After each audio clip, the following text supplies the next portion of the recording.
Craig, good morning, and we are seeing those striking engineers already outside NJ Transit headquarters this morning, and you can see them behind us here. They're holding their signs, announcing the news there that they are on strike here.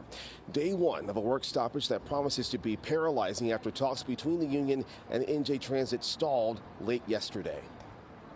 Unfortunately, New Jersey Transit just was not willing to bridge that gap, and we find ourselves at the end of our rope.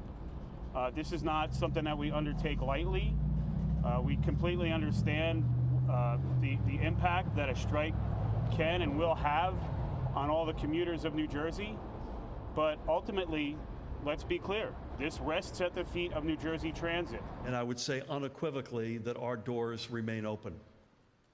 Let me just say that unequivocally, including tonight, tomorrow morning, Sunday morning certainly. We are going to remain open to sit, discuss, negotiate.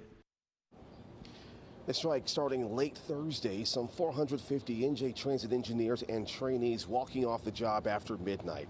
The two sides reaching an impasse after stops and starts all week long. The union saying it's fighting for engineers' pay raises, saying they've been underpaid since 2019 and are still making less than peers at the LIRR and Metro North. NJ Transit says the union has turned down past competitive wage and benefits offers. The agency also refuting claims it underpays. Their stance here, it's not reasonable to live and work in New Jersey but demand to be paid as if you live and work in New York. And back out live here again, the line only growing. We are expecting an update from the strike lines a bit later here this morning. Some relief here is that neither side is saying the door is closed to further talks, but still across the region, commuters are waking up to a transit nightmare. Pix 11's Kirsten Cole following more on that from Hoboken Terminal.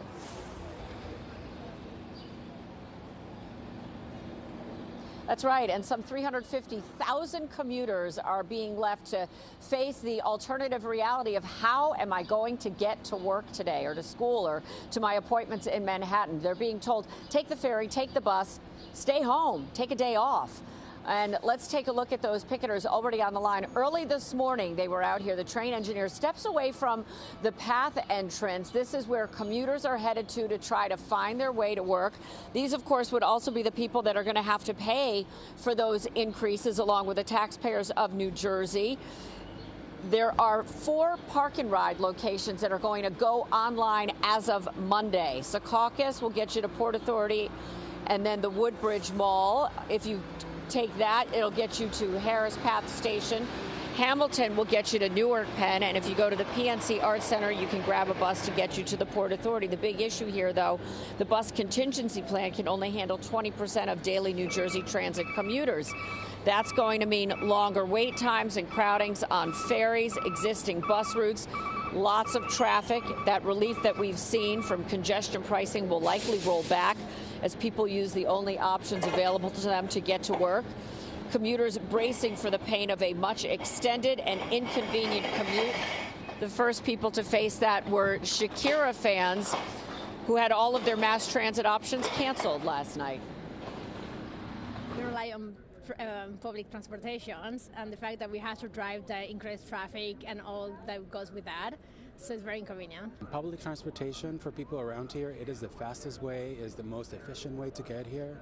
So let's figure out this moment and let's get people moving in public transportation. Yeah, and so coach buses are coming in and out of the Port Authority to handle those extra fans tonight. They're also being told to take Uber, Lyft, carpool, or drive themselves, but any seasoned concert goer knows what a disaster that can be, as wait times can be tremendously long at that location. We're live in Hoboken. I'm Kirsten Cole, Pix 11 News. Back to you, Alexa, in traffic.